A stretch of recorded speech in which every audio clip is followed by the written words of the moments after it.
നോക്കിയേ, ഇൻട്രൊഡക്ഷൻ പാർട്ടിൽ എന്തൊക്കെയാണ് കിടക്കുന്നത്. അതായത് നിങ്ങളുടെ ടെക്സ്റ്റിൽ കൊടുത്തിരിക്കുന്ന കുറേ കാര്യങ്ങളിൽ നിന്ന് നിങ്ങൾ അറിഞ്ഞിരിക്കേണ്ട, മനസ്സിലിരിക്കേണ്ട കുറച്ച് കാര്യങ്ങൾ എടുത്ത് നിങ്ങൾ ടെക്സ്റ്റിലേക്ക് സമ്മറൈസ് ചെയ്തിട്ടുണ്ട് ഈ സ്റ്റഡി മെറ്റീരിയൽ. സോ അത് ഓരോന്നും വായിച്ചാൽ നിങ്ങൾക്ക് മനസ്സിലാവണം എന്താണ് ഉദ്ദേശിച്ചിരിക്കുന്നത് എന്നുള്ള കാര്യം മനസ്സിലാക്കണം. മീനോ ലോയുടെ ലാംഗ്വേജ് എപ്പോഴും ഇച്ചിരി ഡിഫറെൻ്റ് ആണ്. അത് ഒറ്റയടിക്ക് ചിലപ്പം വായിച്ചാൽ മനസ്സിലാവത്തില്ല. ചില കീവേഡ്സുകൾ വരും, അല്ലെങ്കിൽ കുറേ ലീഗൽ ടേംസുകൾ വരും, അങ്ങനെ കുറേ പ്രശ്നങ്ങൾ ഉണ്ടാകും. സോ ഓരോന്നും വായിച്ച് അതിൻ്റെ മീനിങ് മനസ്സിലാക്കി എക്സ്പ്ലെയിൻ ചെയ്ത് പോകാം, മനസ്സിലേക്ക് ഇരുത്തി പോകാം നമുക്ക്. Okay, the constitution which lace down the basic structure of A Nations polity. അപ്പോൾ കോൺസ്റ്റിറ്റ്യൂഷൻ എന്താണെന്ന് ഇവിടെ പറയുന്നുണ്ട്. എന്താ കോൺസ്റ്റിറ്റ്യൂഷൻ എന്ന് പറയുന്നത്? ഒരു നേഷൻ്റെ പൊളിറ്റിക്സിനെ കുറിച്ച് ഉള്ള ബേസിക് സ്ട്രക്ചർ ലേ ചെയ്യുന്ന സ്ഥലമാണ് ഇത് കോൺസ്റ്റിറ്റ്യൂഷൻ എന്ന് പറയുന്നത്. സോ ഇന്ത്യൻ പൊളിറ്റിയുടെ ബേസിക് സ്ട്രക്ചർ എന്താണെന്ന് പറയുന്നത് എവിടെയാണ്? ഇന്ത്യൻ കോൺസ്റ്റിറ്റ്യൂഷനിലാണ്. ഇനി ആ കോൺസ്റ്റിറ്റ്യൂഷൻ എങ്ങനെയാണ് ബിൽഡ് ചെയ്തിരിക്കുന്നത്? It is build on the foundation of certain fundamental values. ചില ഫണ്ടമെൻ്റൽ ആയിട്ടുള്ള വാല്യൂസിൻ്റെ മുകളിലാണ് ഈ കോൺസ്റ്റിറ്റ്യൂഷൻ ബിൽഡ് ചെയ്തിരിക്കുന്നത്. ഈ കോൺസ്റ്റിറ്റ്യൂഷനാണ് ഇന്ത്യൻ പൊളിറ്റി എങ്ങനെയാവണം എന്നുള്ള ബേസിക് സ്ട്രക്ചർ പ്രൊവൈഡ് ചെയ്യുന്നത്. മനസ്സിലായോ? സോ എന്താണ് ഈ പറയുന്ന fundamental values on which this constitution is made? Nothing else. നമ്മൾ നേരത്തെ പറഞ്ഞ കുറച്ച് മൂല്യങ്ങൾ, സോഷ്യലിസം, സെക്യുലറിസം, അതുപോലെ തന്നെ നമ്മുടെ ലിബർട്ടി, ഫ്രറ്റേണിറ്റി, ഈ വക കാര്യങ്ങളൊക്കെ തന്നെയാണ് നമ്മുടെ ഇന്ത്യനെ സംബന്ധിച്ച് ഫണ്ടമെൻ്റൽ വാല്യൂസ് ആയിട്ട് കോൺസ്റ്റിറ്റ്യൂഷൻ ബിൽഡ് ചെയ്ത സമയത്ത്, അല്ലെങ്കിൽ ആ കോൺസ്റ്റിറ്റ്യൂഷൻ കൺസ്ട്രക്ട് ചെയ്ത സമയത്ത് പ്ലാൻ ചെയ്തത്. അതായത് മനസ്സിലുണ്ടായ കാര്യങ്ങൾ, ഫണ്ടമെൻ്റൽ വാല്യൂസ് എന്ന് പറയുന്ന കാര്യങ്ങളെല്ലാം നമ്മൾ പ്രിയാമ്പിളിൽ കണ്ട കാര്യങ്ങൾ തന്നെയാണ്. സോ ഈ ഒരു കാര്യങ്ങൾ മനസ്സിൽ വെച്ചുകൊണ്ടാണ് എൻറ്റയർ കോൺസ്റ്റിറ്റ്യൂഷൻ ഉണ്ടാക്കിയത്. ഞാൻ തുടക്കത്തിൽ തന്നെ പറഞ്ഞല്ലോ, കോൺസ്റ്റിറ്റ്യൂഷൻ ഫുൾ ഉണ്ടാക്കി കഴിഞ്ഞിട്ടാണ് പ്രിയാമ്പിൾ എഴുതിയത്. അപ്പോൾ കോൺസ്റ്റിറ്റ്യൂഷൻ ഫുൾ എഴുതുന്ന സമയത്ത് ഇത് എഴുതിയ ആളുകളുടെ മനസ്സിലുള്ള കുറച്ച് വാല്യൂസസ് ആണ് നമ്മൾ കണ്ട ആ കീവേഡുകൾ, പ്രിയാമ്പിളിൽ കണ്ട കീവേഡ്സുകൾ. ഓക്കെ അല്ലേ? ഇനി the vision of socio economic change through the constitution is reflected in its preamble. അപ്പം കോൺസ്റ്റിറ്റ്യൂഷൻ കൊണ്ടുവരുന്നതിൻ്റെ പിന്നിലെ പർപ്പസ് എന്താ? നിങ്ങളൊന്ന് ആലോചിച്ച് നോക്കിയേ. ഇന്ത്യൻ സിസ്റ്റത്തിൽ നമുക്കറിയാം, കിങ് റൂൾ നിന്ന സമയത്ത് തന്നെ അത്യാവശ്യം നമുക്കറിയാം മുഗൾസിൻ്റെ റൂൾസ് കഴിഞ്ഞ് പിന്നെയാണ് ഈ ഒരു സമയത്തേക്ക് ബ്രിട്ടീഷ് റൂൾസ് വരുന്നത്. അതിന് മുമ്പ് തന്നെ നമുക്ക് മറാത്താസിൻ്റെ റൂൾസ് ഉണ്ടായിരുന്നു, അതുകൂടാതെ കുറേ ഹിന്ദു കിങ്ഡംസിൻ്റെ റൂൾസ് ഉണ്ടായിരുന്നു, സുൽത്തനേറ്റ്സ് റൂൾസ് ഉണ്ടായിരുന്നു. അങ്ങനെ കുറേ അധികം റൂൾസുകൾ മാറി വന്നിട്ടുണ്ട് അല്ലേ? സോ ആ സമയത്തൊക്കെ ആയിട്ട് ഭയങ്കരമായിട്ട് സ്പ്ലിറ്റായിട്ട് പിന്നെ ബ്രിട്ടീഷ് റൂൾ വന്ന സമയത്തായപ്പോഴത്തേക്ക് അത്യാവശ്യം ഇന്ത്യയിലുള്ള എല്ലാ സാധനങ്ങളും അവർ കൊള്ളയടിച്ച് കൊണ്ടുപോയി. നമുക്കിവിടെ കുറേ ഫാമിനും കുറേ കാര്യങ്ങളും പ്രശ്നങ്ങളും വന്നു, പിന്നെ വാറിൻ്റെ കുറേ പ്രശ്നങ്ങൾ വന്നു. അങ്ങനെ എല്ലാം ആയിട്ടും അപ്പടി ഒരു കുളമായിട്ട് കിടക്കുന്ന അവസ്ഥയിലാണ് ഇന്ത്യ ഉള്ളത് അല്ലേ? മൊത്തത്തിൽ നമുക്ക് എന്താ, തൊഴിലില്ലായ്മയും പട്ടിണിയും ദാരിദ്ര്യവും അങ്ങനെ കുറേ കാര്യങ്ങൾ മാത്രമേ ഉള്ളൂ.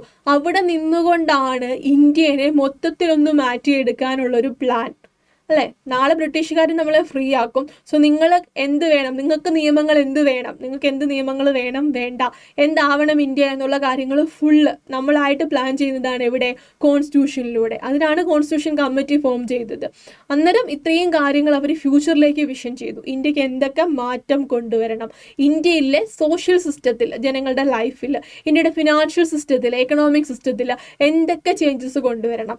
ആ പറയുന്ന vision of socio economic change, ഇന്ത്യയിൽ വരേണ്ട സോഷ്യൽ എക്കണോമിക് ചേഞ്ചസ്, അതിനെക്കുറിച്ചുള്ള വിഷനാണ് ശരിക്കും എവിടെയുള്ളത്? കോൺസ്റ്റിറ്റ്യൂഷനിലും അതുപോലെ തന്നെ കോൺസ്റ്റിറ്റ്യൂഷൻ്റെ സമ്മറി ആയിട്ടുള്ള പ്രിയാമ്പിളിലും നിങ്ങൾക്ക് കാണാൻ പറ്റുന്നത്.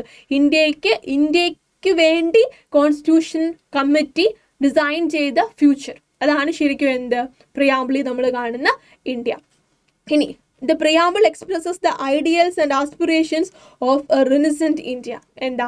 ഒരു റീബർത്ത് ആണ് ഇന്ത്യക്ക് ഉണ്ടാകാൻ പോകുന്നത്. സോ ആ പുതിയ ഇന്ത്യക്ക് എന്തൊക്കെ ഐഡിയൽസ് ഉണ്ടാവും, എന്താണ് ആ ഇന്ത്യയെക്കുറിച്ചുള്ള ആസ്പിറേഷൻസ്, ഈ വക കാര്യങ്ങളെല്ലാം ഇവിടെ വന്നിട്ടുണ്ട്, പ്രിയാമ്പിളിൽ വന്നിട്ടുണ്ട്. അപ്പോൾ പ്രിയാമ്പിളിലെ കുറേ വാക്കുകൾ കുറേ കട്ടുള്ള വാക്ക്, അതിൻ്റെ മീനിങ് പഠിക്കുക എന്നുള്ള രീതിയിലല്ലാതെ നിങ്ങൾ ഏത് രീതിയിൽ ചിന്തിച്ച് തുടങ്ങണം? നമ്മുടെ ഇന്ത്യയുടെ അവസ്ഥ എന്താണ്?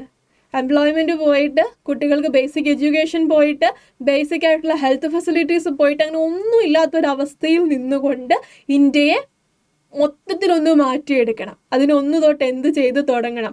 അഗ്രികൾച്ചർ ഏരിയ ആണ് ആദ്യം ഡെവലപ്പ് ചെയ്യേണ്ടത് അല്ലേ? അപ്പോൾ അങ്ങോട്ട് എംപ്ലോയ്മെൻറ്റ് കൊണ്ടുവരണം. അഗ്രികൾച്ചർ ഏരിയയിൽ ഈ ഉണ്ടാക്കുന്ന സാധനങ്ങൾ ഗവൺമെൻറ് വാങ്ങിക്കണം.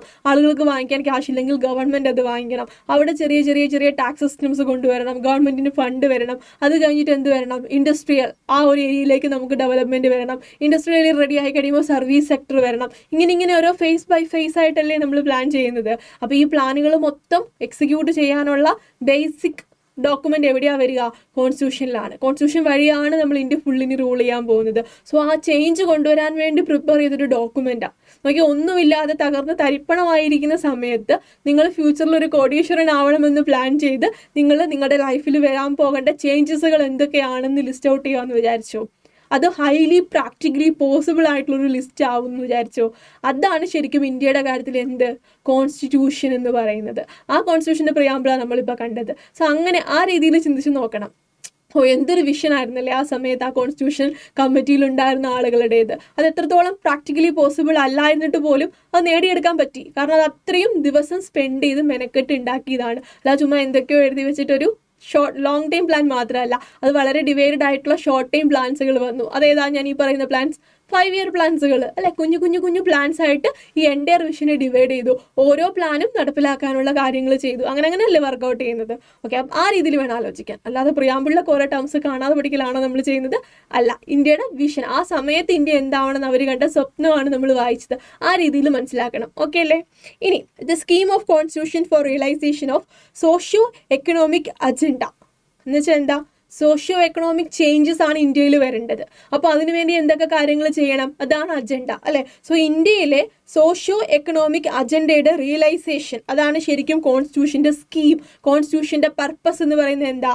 ഇന്ത്യയിൽ സോഷ്യോ എക്കണോമിക് ചേഞ്ചസ് വരണം. അതിനുവേണ്ടിയുള്ള അജണ്ടയാണ് ശരിക്കും കോൺസ്റ്റിറ്റ്യൂഷനിലുള്ളത്. ഇനി ആ അജണ്ട വന്നതിനകത്ത് എന്തൊക്കെ കാര്യങ്ങൾ കൊണ്ടുവന്നു?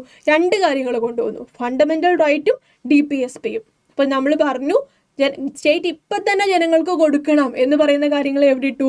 ഫണ്ടമെൻ്റൽ റൈറ്റിലിട്ടു. സ്റ്റേറ്റിന് കൊടുക്കാൻ യാതൊരു നിർവാഹവും ഇല്ലാതെ, ഫിനാൻഷ്യൽ ഷോർട്ടേജ് കാരണമോ ഇൻഫ്രാസ്ട്രക്ചർ ഷോർട്ടേജ് കാരണമോ കൊടുക്കാൻ നിർവാഹമില്ല, പക്ഷേ കൊടുക്കണം. അങ്ങനെയുള്ള കാര്യങ്ങൾ എവിടെ ഇട്ടു? ഡയറക്റ്റീവ് പ്രിൻസിപ്പിൾസിലിട്ടു. അപ്പോൾ എന്നാണോ സ്റ്റേറ്റിന് പറ്റുന്നത് അന്ന് കൊടുക്കുക എന്ന് പറഞ്ഞ് DPSPയിൽ കുറേ കാര്യങ്ങൾ ഇട്ടു. സ്റ്റേറ്റ് നിർബന്ധമായിട്ട് ഇപ്പോഴേ കൊടുത്തേ പറ്റുള്ളൂ എന്ന് പറയുന്ന കുറേ കാര്യങ്ങൾ ഫണ്ടമെൻ്റൽ റൈറ്റ്സിൽ വിട്ടു. അപ്പോൾ നമ്മൾ ഗ്രാജുവലി എന്ത് കാണും? DPSPന്ന് കുറേ കാര്യങ്ങൾ ഫണ്ടമെൻ്റൽ റൈറ്റ്സിലേക്ക് മാറുന്നതായിട്ട് നമുക്ക് മനസ്സിലാവും. സ്റ്റേറ്റ് കേപ്പബിൾ ആവുന്നതനുസരിച്ച് സ്റ്റേറ്റിന് എഡ്യൂക്കേഷൻ കൊടുക്കാൻ പറ്റുന്നുണ്ട്, പഞ്ചായത്ത് രാജ് സിസ്റ്റം കൊണ്ടുവരാൻ പറ്റുന്നുണ്ട്. ഇങ്ങനെയുള്ള മാറ്റം കാണും. നമുക്ക് വഴിയെ കാണാം. എല്ലാം കൂടി ഇവിടെ തന്നെ പറയണ്ടല്ലോ. സോ അതിനകത്ത് 2 വേർഡ് യൂസ് ചെയ്തിരിക്കുന്നത് എന്താ? അത് നിങ്ങൾക്ക് ഇമ്പോർട്ടൻ്റാണ്. ഫണ്ടമെൻ്റൽ റൈറ്റ്സ് എന്താണ്? ജസ്റ്റിസേബിൾ ആണ്. കിട്ടിയില്ലെങ്കിൽ നിങ്ങൾക്ക് കോടതിയിൽ പോയി വാങ്ങിച്ചെടുക്കാൻ പറ്റും. അപ്പം DPSPയിൽ പറയുന്ന കാര്യങ്ങളോ ഡയറക്റ്റീവ് പ്രിൻസിപ്പിൾസ് ഓഫ് സ്റ്റേറ്റ് പോളിസിയിൽ പറയുന്ന കാര്യങ്ങളോ വാദിച്ച് നിങ്ങൾക്ക് വാങ്ങിച്ചെടുക്കാൻ പറ്റില്ല. സ്റ്റേറ്റിന് പറ്റുമെങ്കിൽ സ്റ്റേറ്റ് തന്നാൽ മതി, പറ്റത്തില്ലെങ്കിലോ തരണ്ട, കുഴപ്പമില്ല. നിങ്ങൾക്ക് കോടതിയിൽ പോയി അത് DPSPയിലുള്ളതാണ്, സോ സ്റ്റേറ്റ് തന്നേ പറ്റത്തുള്ളൂ, അങ്ങനെ പറയാൻ പറ്റുമോ?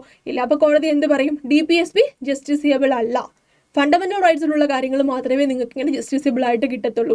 DPSP എന്നാണോ സ്റ്റേറ്റ് കേപ്പബിൾ ആണെന്ന് തോന്നുന്നത് അന്ന് സഭ കൂടി തീരുമാനിച്ച് അത് ഫണ്ടമെൻ്റൽ റൈറ്റിലേക്ക് മാറുമായിരിക്കും, അല്ലെങ്കിൽ അതൊരു നിയമമായിട്ട് മാറുമായിരിക്കും. അന്നേരം നിങ്ങൾക്ക് അത് ക്ലെയിം ചെയ്യാൻ വേണ്ടി പറ്റും. അന്നേരം അത് ജസ്റ്റിസിബിൾ ആകത്തുള്ളൂ. DPSPയിൽ കിടക്കുമ്പോൾ അത് നോൺ ജസ്റ്റിസിബിൾ ആയിട്ടുള്ള റൈറ്റ്സുകളാണ്. സോ എന്തൊക്കെ കാര്യങ്ങളാണ് നമ്മൾ ഇതിനകത്ത് പഠിച്ചത്? സോഷ്യോ എക്കണോമിക് ചേഞ്ച് ആണ് പ്ലാൻ ചെയ്തത്. ആ അജണ്ടാസ് ആണ് ഇവിടെ ഉള്ളത്, നമ്മുടെ കോൺസ്റ്റിറ്റ്യൂഷനകത്ത് എഴുതിയിട്ടുള്ളത്. ഈ അജണ്ടകൾക്കുള്ളിൽ എന്തൊക്കെ പെടുന്നുണ്ട്? Fundamental റൈറ്റ്സും പെടുന്നുണ്ട്, directive പ്രിൻസിപ്പിൾസും പെടുന്നുണ്ട്. ഞാൻ പറഞ്ഞു ഫണ്ടമെൻ്റൽ റൈറ്റ്സ് എന്ന് പറഞ്ഞാൽ സ്റ്റേറ്റ് മസ്റ്റ് ആയിട്ട് ചെയ്യേണ്ട ഡ്യൂട്ടിയാണ്. DPSP എന്ന് പറഞ്ഞാൽ സ്റ്റേറ്റിന് ഓപ്ഷണൽ ആയിട്ടുള്ള ഡ്യൂട്ടീസാണ്. സോ ഈ പറയുന്ന സോഷ്യോ എക്കണോമിക് ചേഞ്ച് വരണമെന്നുണ്ടെങ്കിൽ സ്റ്റേറ്റിന് കുറേ അധികം ഡ്യൂട്ടീസ് കൊടുക്കുന്നു. സ്റ്റേറ്റ് അത് ചെയ്യണം, ഇത് ചെയ്യണം, മറ്റേ ചെയ്യണം, മറ്റു ചെയ്യണം, ഇന്ന ടാക്സ് വരണം, ഇന്ന കാര്യങ്ങൾ ചെയ്യണം, ഇന്ന ഹെൽപ്പ് ചെയ്യണം, ഇങ്ങനെ കുറേ അധികം ഡ്യൂട്ടീസ് അതാണ് ലിസ്റ്റ് ചെയ്തിട്ടുള്ളത്. സ്റ്റേറ്റിനോട് മാത്രമല്ല സിറ്റിസൺസിനോടും ഡ്യൂട്ടീസ് പറഞ്ഞിട്ടുണ്ട്. സോ അതാണ് ശരിക്കും കോൺസ്റ്റിറ്റ്യൂഷനിലുള്ളത്. അപ്പോൾ ഒരു ടാക്സ് കളക്ട് ചെയ്യണമെങ്കിൽ ടാക്സ് കളക്ട് ചെയ്യാനുള്ള പ്രൊവിഷൻസ് അല്ലെ, ഇൻകം ടാക്സ് ആക്ട് എന്ന് പറഞ്ഞൊരു ആക്ട് കൊണ്ടുവരണമെങ്കിൽ അത് ആദ്യം എവിടെ അനുവദിക്കണം? കോൺസ്റ്റിറ്റ്യൂഷനിൽ അനുവദിക്കണം അല്ലേ? അതുപോലെ കുട്ടികൾക്ക് ബേസിക് എഡ്യൂക്കേഷൻ കിട്ടാനുള്ള അവകാശമുണ്ട് എന്ന് കോൺസ്റ്റിറ്റ്യൂഷനിൽ പറഞ്ഞിട്ടുണ്ടെങ്കിലോ റൈറ്റ് ടു എഡ്യൂക്കേഷൻ ആക്ട് കൊണ്ടുവരണം. എവിടെ? സഭകളിൽ കൊണ്ടുവരണം അല്ലേ? അപ്പം DPSP ഫണ്ടമെൻ്റൽ റൈറ്റിലേക്ക് എഡ്യൂക്കേഷൻ മാറിയപ്പോൾ അതിനുവേണ്ടി ഒരു ആക്ട് കൊണ്ടുവന്നിട്ടുണ്ടാകും. സോ കോൺസ്റ്റിറ്റ്യൂഷനിൽ പറഞ്ഞിരിക്കുന്ന കാര്യങ്ങളെല്ലാം പ്രാബല്യത്തിൽ വരുത്തുന്നത് എങ്ങനെയാണ്? അതിനകത്ത് കറസ്പോണ്ടിങ് ആയിട്ടുള്ള ആക്റ്റുകൾ കൊണ്ടുവരും, നിയമങ്ങൾ കൊണ്ടുവരും. ആ ആക്ട് വഴിയാണ് ഓരോന്നും എന്ത് ചെയ്യാൻ പറ്റുക? നമുക്ക് എൻഫോഴ്സ് ചെയ്യാൻ വേണ്ടി പറ്റുന്നുണ്ടാവുക. ആ റൂട്ട് നിങ്ങൾക്ക് ക്ലിയർ ആണല്ലോ. കോൺസ്റ്റിറ്റ്യൂഷനിൽ ആദ്യം പറയും കോൺസ്റ്റിറ്റ്യൂഷൻ അനുവദിച്ചിരിക്കുന്ന കാര്യങ്ങൾക്ക് നിയമങ്ങൾ ഉണ്ടാകും. നമുക്കറിയാം റൂൾ ബേസ്ഡ് കൺട്രിയാണ്. നിയമങ്ങളിലൂടെയാണ് ഇന്ത്യയിൽ എല്ലാ കാര്യങ്ങളും നടത്തിയെടുക്കുന്നത് അല്ലേ? നിയമം ലംഘിക്കാതെ ഇന്ത്യയിൽ ഒരാളെ പണിഷ് ചെയ്യാൻ പറ്റുമോ? ഇല്ല. കംപ്ലീറ്റ്ലി റൂൾ ബേസ്ഡ് എന്ന് പറയുമ്പോൾ no one can be punished unless there is violation of law. ഇന്ത്യയിൽ ഒരു ലോ വയലേറ്റ് ചെയ്യാതെ ഒരാളെ പണിഷ് ചെയ്യാൻ പറ്റുമോ? പറ്റില്ല. ലോ ആണ് എല്ലാം റെഗുലേറ്റ് ചെയ്യുന്നത്. എന്തിനും ഏതിനും നിയമങ്ങളായിരിക്കും ഉണ്ടാവുക. നിയമങ്ങളെ ബേസ് ചെയ്താണോ ഇന്ത്യൻ സിറ്റിസൺ ജീവിക്കുന്നത്? നമ്മൾ വളരെ സ്റ്റാർട്ടിങ്ങിലുള്ള ഇൻട്രോയിൽ തന്നെ ഈ കാര്യം പറഞ്ഞിട്ടുള്ളതാണ്. സോ അതാണ് കോൺസ്റ്റിറ്റ്യൂഷൻ്റെ ഒരു സ്ട്രക്ചർ പറയുന്നത്, ബ്രീഫ് ഇൻട്രോ. ഇത്രയും സമയം സ്പെൻഡ് ചെയ്ത് എന്തിനാണ് ഞാൻ ഇൻട്രോസ്, ഈ സ്ട്രക്ചർ കാര്യങ്ങളെല്ലാം പഠിച്ചത്. ഇനി നമ്മൾ താഴോട്ട് പറഞ്ഞു പോകുന്നത് എന്താ, കോൺസ്റ്റിറ്റ്യൂഷൻ എന്താ, ഫണ്ടമെന്റൽ റൈറ്റ്സ് എന്താ, ഫണ്ടമെന്റൽ ഡ്യൂട്ടീസ് എന്താ, ഈ വക കാര്യങ്ങളാണ്. സോ ഈ വക കാര്യങ്ങളുടെ ഇടയ്ക്ക് നമ്മൾ എക്സിക്യൂട്ടീവ് എന്ന് പറയുന്നുണ്ടാകും, ലെജിസ്ലേറ്റീവ്സ് എന്ന് പറയുന്നുണ്ടാകും, ലോക്സഭ രാജ്യസഭ എന്ന് പറയുന്നുണ്ടാകും, കുറേ നിയമങ്ങളെക്കുറിച്ച് പറയുന്നുണ്ടാകും, ലോസസ് വരുന്ന കാര്യങ്ങളൊക്കെ പറയുന്നുണ്ടാകും. സോ ഇതിൻ്റെ എല്ലാം ഒരു ഓവറോൾ പിക്ചർ, വളരെ ഫണ്ടമെൻ്റൽ ആയിട്ടുള്ള ബേസിക്സ് അതറിയാമെങ്കിൽ മാത്രമേ ഇനി പറയാൻ പോകുന്ന കാര്യങ്ങൾക്ക് കണക്ഷൻസ് എസ്റ്റാബ്ലിഷ് ചെയ്യാൻ പറ്റുള്ളൂ. സോ ഇതൊന്നും നിങ്ങൾക്ക് എക്സാമിന് വരുന്നതിന് വേണ്ടി പറഞ്ഞതല്ല ഇത്രയും കാര്യങ്ങൾ. പക്ഷേ എക്സാമിന് വരുന്ന ക്വസ്റ്റ്യൻസ് മനസ്സിലാക്കി എഴുതണം, അല്ലെങ്കിൽ മനസ്സിലാക്കിയ ആൻസർ ഓപ്ഷൻസ് പിക്ക് ചെയ്യണം എന്നുണ്ടെങ്കിൽ നിങ്ങൾ ഇത്രയും കാര്യങ്ങൾ ഫണ്ടമെൻ്റലി അറിഞ്ഞിരിക്കണം. അല്ലെങ്കിൽ നിങ്ങൾ പഠിച്ചത് വെച്ചിട്ട് ഓർമ്മയിൽ നിന്ന് നിങ്ങൾക്ക് പിക്ക് ചെയ്യാനേ പറ്റത്തുള്ളൂ. അങ്ങനെ നിങ്ങൾക്ക് പാസ്സാവാം. CSET ലോസ് ചിലപ്പോൾ നിങ്ങൾ പഠിച്ച് കുറേ കാണാതെ പഠിച്ച് ആ രീതിയിൽ നിങ്ങൾക്ക് പാസ്സാകാൻ വേണ്ടി പറ്റും. പക്ഷെ അങ്ങനെ പാസ്സായാൽ മതിയോ? ഇന്ത്യയെക്കുറിച്ചുള്ള കുറച്ച് കാര്യങ്ങളല്ലേ, നമ്മൾ ഇന്ത്യൻ സിറ്റിസൺ അല്ലേ, നമ്മൾ അറിയേണ്ട കാര്യങ്ങൾ നിങ്ങൾ അറിഞ്ഞിട്ട് പഠിക്കുന്നതല്ലേ അതിൻ്റെ ഒരു ഭംഗി എന്ന് പറയുന്നത്. സോ നിങ്ങളുടെ കറണ്ട് അഫയേഴ്സ് ഒക്കെ പഠിക്കുമ്പോഴും നിങ്ങൾക്ക് ഹെൽപ്ഫുൾ ആയിരിക്കും. ഈ രീതിയിൽ നിങ്ങൾ കോൺസ്റ്റിറ്റ്യൂഷൻ മനസ്സിലാക്കി പഠിച്ചിട്ട് പോവുകയാണെന്നുണ്ടെങ്കിൽ കറണ്ട് അഫയേഴ്സ് നിങ്ങൾ ബൈ ഹാർട്ട് ചെയ്യേണ്ട. കറണ്ട് അഫയേഴ്സിലെ കുറേ കാര്യങ്ങൾ നിങ്ങളുടെ മനസ്സിൽ ഓൾറെഡി ഇങ്ങനെ ന്യൂസ് പേപ്പർ റീഡിങ്ങിലൂടെ ഒക്കെ തന്നെ വന്നങ്ങ് രജിസ്റ്റർ ആയിക്കോളും. അപ്പോൾ നോക്കാം.